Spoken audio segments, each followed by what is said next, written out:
रविशंकर प्रसाद।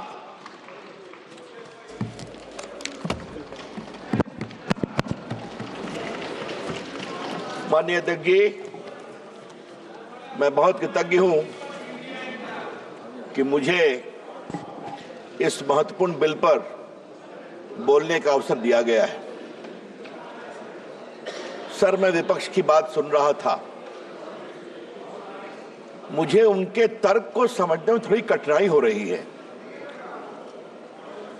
वक्फ bill में संशोधन होना चाहिए, लेकिन नहीं भी होना चाहिए। ये दोनों तर्क कैसे चलेगा? सबसे पहले बात थोड़ा संविधान की कर लेते हैं। आजकल लाल किताब बहुत घूमती है। जब भी कोई विषय होता है, संविधान की लाल किताब दिखाते हैं। सर, हम संविधान की हरी किताब लेकर के आए हैं जो संसद में रखी हुई है, तो मैं इसी को दिखाऊंगा आज। सर, भारत के संविधान के मौलिक अधिकार में धारा 15 है। धारा 15 में लिखा हुआ है कि महिलाओं के साथ कोई विभेद नहीं होगा और सरकार महिलाओं के विकास के लिए कानून बना सकती है। तो अगर यह वक्फ बिल देश की खवातीनों के विकास के लिए, वक्फ में उनकी भूमिका के लिए यह कानून लाया जा रहा है, तो यह कानून गैर संवैधानिक कैसे हो गया भाई? सर, संविधान की धारा 15 में यह भी लिखा हुआ है कि सामाजिक रूप से पिछड़े वर्ग के लोगों के विकास के लिए सरकार कार्रवाई कर सकती है। यह सच्चाई है। Honorable member, please. मैं जिस प्रदेश से आता हूं, Honorable member, please be seated. Honorable member, sir, जरा लोगों को बैठा please be दें। seated.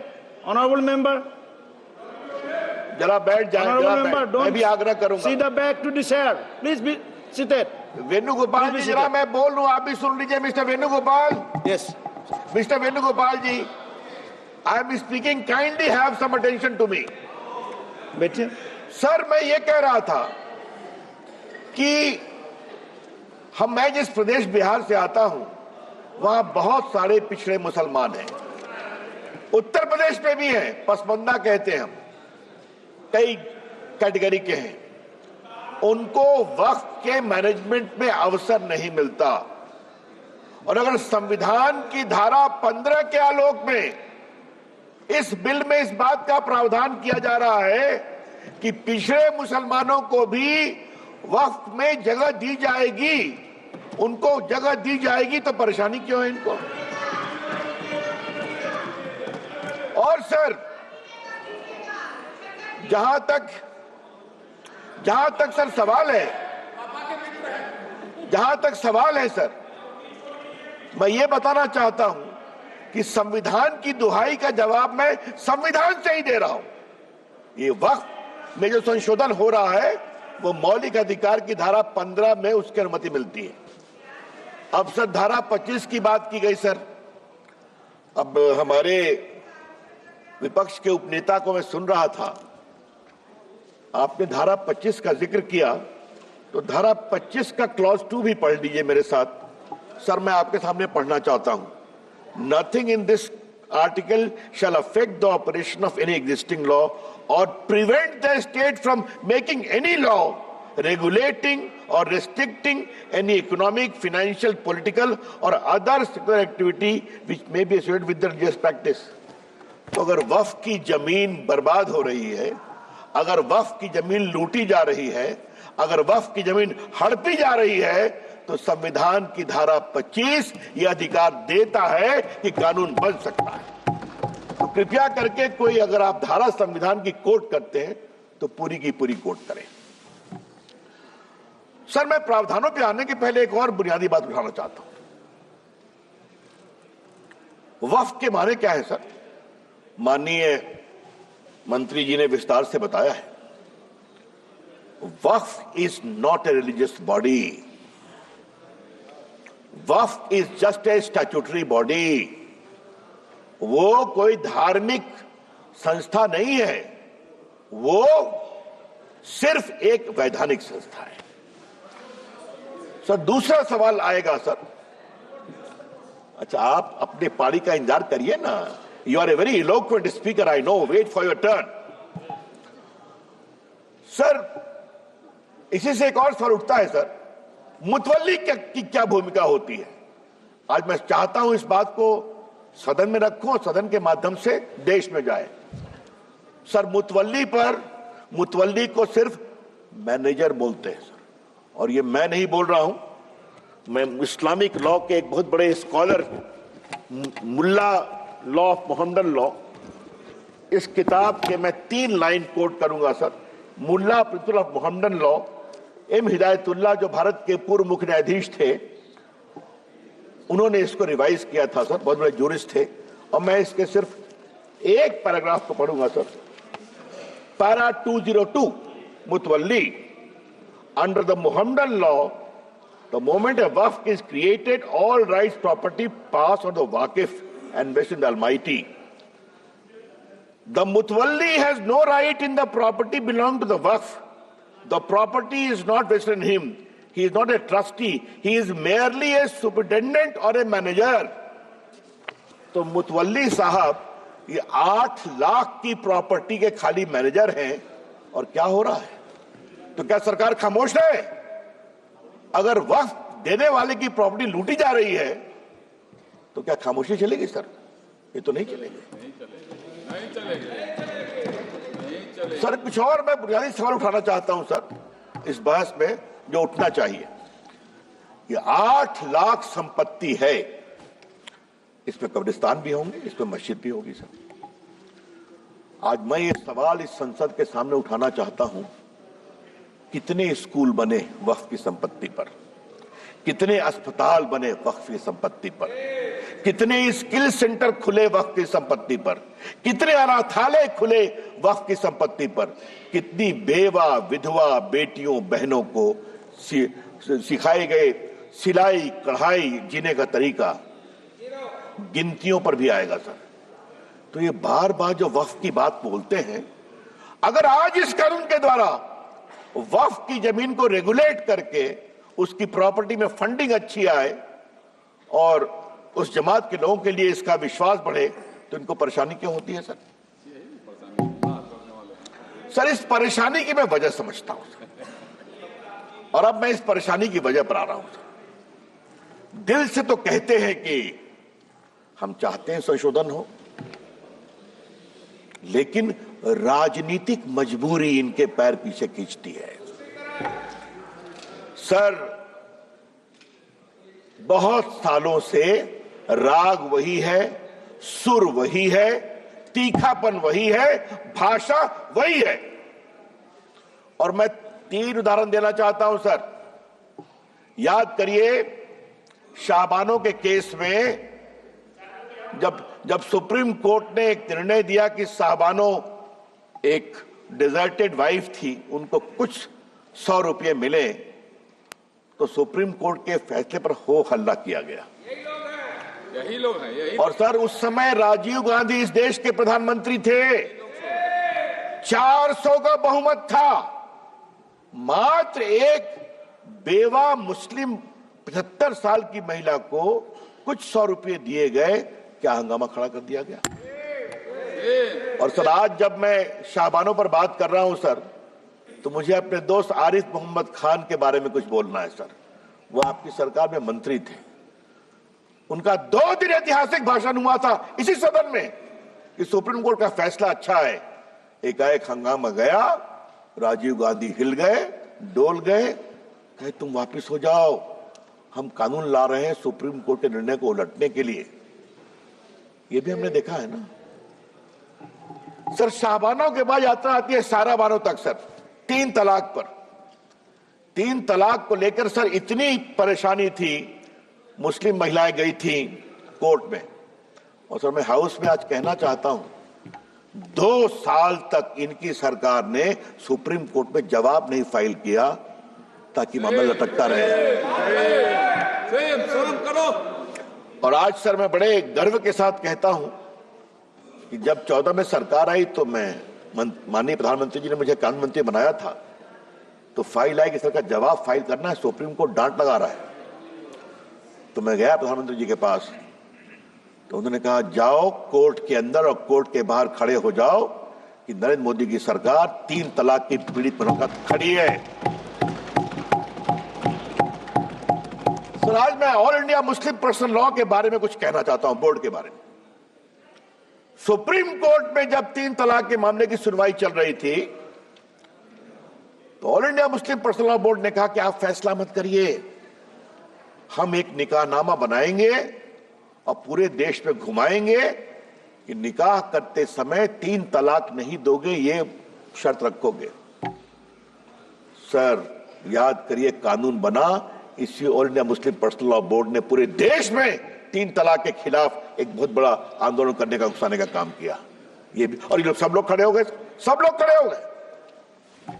सर, तीसरा मामला धारा 370 की समाप्ति का, यही बिल आया था ना सर, माननीय गृह मंत्री बैठे हैं ना, हिम्मत दिखाई थी ना, सब लोग एक थे ना। देश टूट जाएगा, देश में आग लग जाएगी। आज 370 समाप्त हो गया, आज कश्मीर का विकास हो रहा है, जम्मू का विकास हो रहा है, पूंजी निवेश हो रहा है। और सर, याद करिए, अभी जो चुनाव हुआ है, एक भी बूथ पर रिपोल नहीं हुआ जो उमर अब्दुल्ला की सरकार बनी है।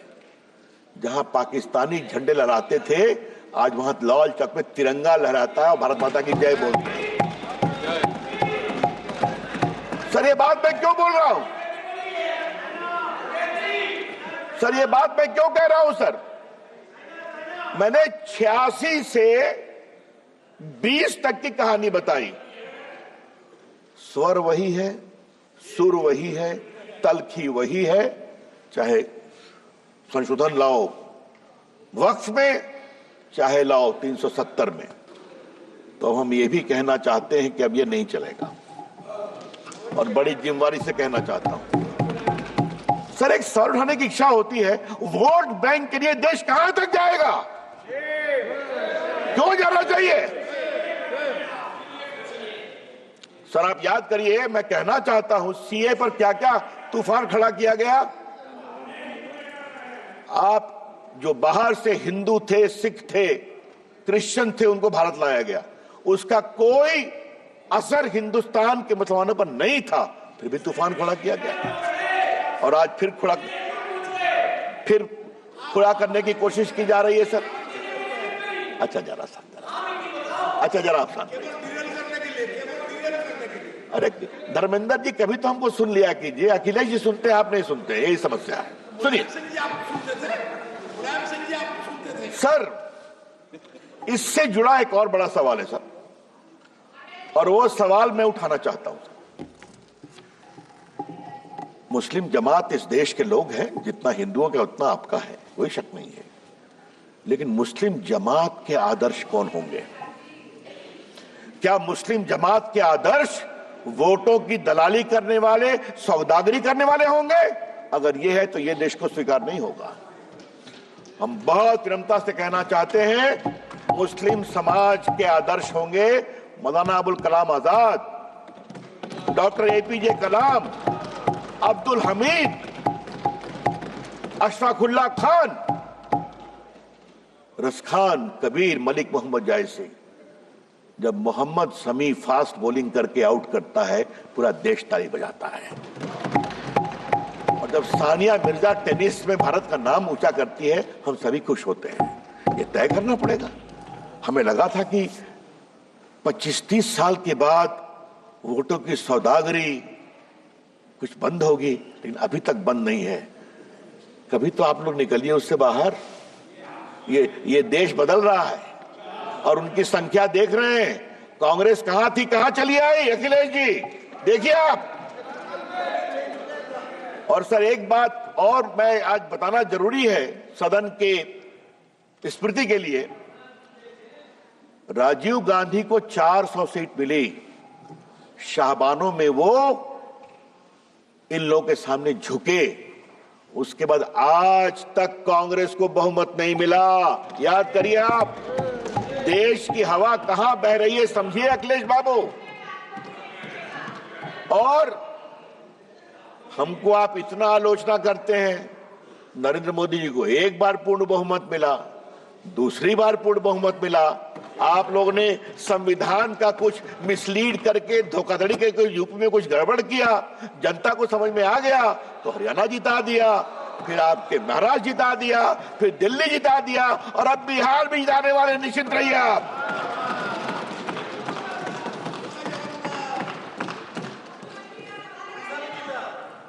वो तो पहले जीत गए थे। सर मैं आपसे आज इस बहस के क्रम में कुछ और बड़ी बातें कहने की जरूरत है सर। ये जो 13 का कानून सर बार बार कहा जा रहा है कि अच्छा लगा मुझे उपनेता ने, कांग्रेस ने कुछ कहा कि बदलाव पहले भी हुए हैं सर। सर आपकी जानकारी के लिए अगर देखें आप, आजादी के बाद 54 में एक्ट आया, 59 में बदलाव हुआ, 64 में बदलाव हुआ, 69 में हुआ, 84 में बदलाव हुआ, फिर 95 में आया। और सर ये रिकॉर्डेड है, अगर आप निर्देश देंगे तो हम प्रस्तुत करेंगे। ये सारा कुछ बदलाव कुछ जमातों के दबाव में आया। और सर 95 कब आया? जब राम जन्मभूमि का आंदोलन चल रहा था। हाँ, तो इन लोगों ने कहा ठीक है हमारे वक्फ में बदलाव करो। और 13 कब आया? जब इनके हारने का रास्ता खुल रहा था। सर जब आप इस तरह से कानून में बदलाव करते हैं तो आपकी मंशा अक़लियत की सेवा करना नहीं है, आपकी मंशा अपने वोट का इजाफा करने की है। फिर भी आप हार जाते हैं, तो फिर भी नहीं समझते। सर अब मैं इसकी आवाज मैं सुन रहा हूं, अपने प्रदेश की है क्या आप? चलिए आपके मित्र के बेटी आपके मित्र के बेटी। सर अब मैं कुछ संपत्ति पर आता हूं। ये 8 लाख संपत्ति है, दुनिया की सबसे बड़ी संपत्ति है सर। और सर मुतवल्ली उसको मैनेज करता है, मैंने दिखा दिया, वो मैनेजर है। मैनेजर की अकाउंटेबिलिटी होती है कि नहीं? और सर मैं पटना साहिब का सांसद हूं सर। हमारे क्षेत्र में गर्दनी बाग में सर एक सरकारी जमीन पर तालाब है जहां लोग छठ में अर्घ देते हैं सर। हाई कोर्ट में सरकार ने कहा कि यह सरकारी जमीन है और वहां से 5-7 किलोमीटर दूर एक कब्रिस्तान है, 1920 का रिकॉर्डेड। कुछ लोग कहते हैं ये हमारा वक्फ है, हर बार छठ में खड़े हो जाते हैं। फतवा में यही काम किया। अभी तो सर अभी तो 113 बात की गई दिल्ली की, मैं सुन रहा था, उन्होंने कहा ये जो फोर्ट विलियम है ना कलकत्ता में सेना का कमांड, वो भी हमारा वक्फ है। अब आगे तो कहेंगे कि पूरा हिंदुस्तान वक्फ है, क्योंकि हमारे यहाँ तो हमारे सम्राट हुए थे। क्या देश ऐसे ही चलेगा क्या?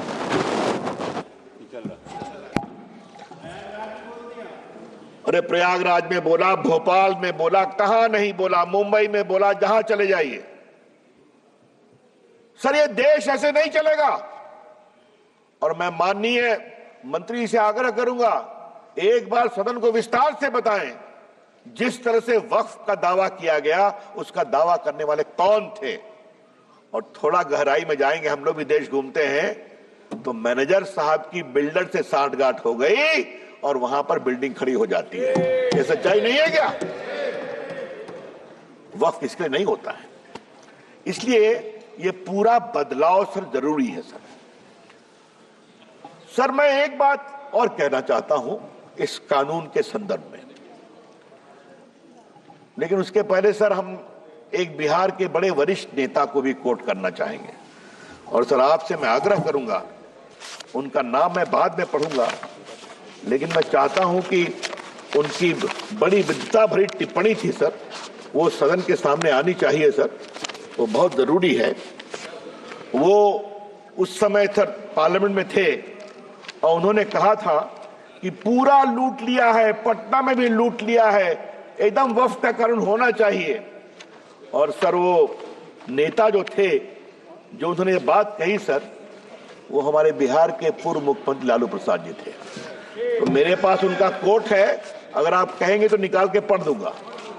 हाँ अच्छा, हाँ अच्छा, मैं लेकर दूंगा सर। किसने नहीं विरोध किया है? और आज मैं विपक्ष को एक ही बात कहना चाहता हूं, कुछ तो दिल में झांकिए आप। Sir, I will take 5 minutes, I will conclude. कुछ तो दिल में झांकिए आप कि अगर वक्फ की संपत्ति की लूट हो, हम खामोश रहें? इसको सख्त करना बहुत जरूरी है। सर, एक बात उन्होंने बार बार कही कि पहले हाईकोर्ट को भी पावर था। High court did not have any direct power. High court चाहे तो कॉल फॉर कर सकता है या कोई कंप्लेन कर सकता है। लॉ में कोर्ट जाना मना था और ट्राइब्यूनल ने कैसे कैसे काम किया ये भी आप जानते हैं। तो आज यहां पर कोर्ट में भी आप जा सकते हैं। और मैं माननीय मंत्री जी को सलाह दूंगा, मैं 2-3 ट्राइब्यूनल की कहानी जानता हूं, कृपया करके ट्राइब्यूनल ठीक ठाक चले, सिर्फ सेटिंग गेटिंग नहीं हो। यह भी बहुत जरूरी है कि ट्राइब्यूनल में ईमानदारी से फैसला होना चाहिए। सर, मैं आपसे इसलिए कहता हूं कि जो बार बार आज कह रहे हैं, मैं इनसे एक सवाल पूछूंगा, मैं चाहूंगा कांग्रेस के भी जवाब दे इसको। आज क्रिश्चियन समाज क्यों दुखित है कि वो चाहते हैं वक्फ में बदलाव हो? पूरे भारत के क्रिश्चियन समाज, केरला के क्रिश्चियन समाज, the Christian community and the churches are very very disturb by the encroachment of their property under the garb of Waqf. तो उनको लगता है बदलाव जरूरी है। अखिलेश जी, आपको भी कभी सोचना ही पड़ेगा, कभी आपको भी सोचना ही पड़ेगा। हा? जिस तरह चल रहा है, उत्तर प्रदेश में भी बहुत से क्रिश्चियंस हैं आपके लखनऊ के आसपास, मालूम है ना आपको? अच्छा, चलिए सर, 2-3 बिंदु बस देके अपनी मैं बात समाप्त करूंगा सर। नंबर 1, आप इस बिल का विरोध करते हैं तो क्यों करते हैं? इसका जवाब नहीं दे रहे। और मैं चाहूंगा सब लोग मेरी बात पर जवाब दें कि आपको इस बिल से क्या परेशानी है। नंबर 2, क्या आप चाहते हैं कि वक्फ की प्रॉपर्टी हड़पने, लूटने, दलाली, बिचौलियों के बीच में रहे या गरीबों के लिए काम में आए, पसमंदा मुसलमानों के लिए काम में आए, बेटियों के लिए काम में आए? ये उसके लिए रास्ता खोलता है। और सर, तीसरी बात, इस बिल में बड़े बड़े नामी गिरामी मेंबरान पार्लियामेंट, जूरिस्ट, रिटायर्ड जजेस, महिलाएं, सिविल सोसाइटी सब आके देखने वाली है। तो आपको शर्मिंदगी किस बात की है? सर, एक बात मैं विनम्रता से कहूं, परेशानी किस बात की है? मैनेजर साहब के ऊपर कंट्रोल नहीं होना चाहिए, मुतवल्ली के ऊपर कंट्रोल नहीं होना चाहिए। तो ये नरेंद्र मोदी जी की सरकार है। इसी all India personal law board ने क्या कहा अभी, जब आपके इफ्तार में नहीं जाएंगे, मैं नाम नहीं लूंगा, संजय जायसवाल समझ रहे हैं मैं क्या कहना चाह रहा हूं, कहा था इन लोगों ने क्या इफ्तार में नहीं जाएंगे, आपको बुलाएंगे भी नहीं। तो मैं उनसे बड़ी विनम्रता से कहूंगा, आपके वो दिन लट गए जब आप वीटो लगाते थे। ये नरेंद्र मोदी जी की सरकार है, विकास के लिए हर काम करेगी। और बस सर, एक अंतिम बात कह के अपनी बात समाप्त कर रहा हूं, बस एक पॉइंट। हमारे ऊपर इन्होंने बहुत आरोप लगाया, एक लगाते हारते जा रहे हैं, फिर भी भाषा वही है। लेकिन सर, मैं एक बात कहूं, अगर नरेंद्र मोदी की सरकार कहती है सबका साथ, सबका विकास, सबका प्रयास, तो ये बात को हमें गर्व है। अगर गैस दिया तो क्या हिंदू मुसलमान में कोई फर्क किया? अगर शौचालय बनाया तो कहा हिंदू मुसलमान में फर्क करना है? अगर सड़कें बनी तो क्या ये कहा कि मुस्लिम गांव से सड़क नहीं जाएगी? वोट दो या न दो, हम जब सत्ता में हैं तो पूरे हिंदुस्तान को एक नजर से देखेंगे। सर, जिस प्रदेश से हम आते हैं, जहां से गिरिराज जी भी आते हैं, वहां एक बहुत बड़ा चलता है मामला सर, इनने सड़क मत बनाई, यहाँ वोट ना मिल रही है ना। ये हम नहीं करते, हम सबको एक नजर देखते हैं, वोट दो या न दो। इसलिए कभी कभी आप कुछ तो हमसे सीखिए, ये देश के हित में है सर। मैं मोदी जी का अभिनंदन करता हूं, मंत्री जी का अभिनंदन करता हूं, गृह मंत्री जी का अभिनंदन करता हूं। हम ये बदलेंगे देश के लिए, अक़लियत के लिए, खवातीनों के लिए। बहुत बहुत धन्यवाद। धन्यवाद।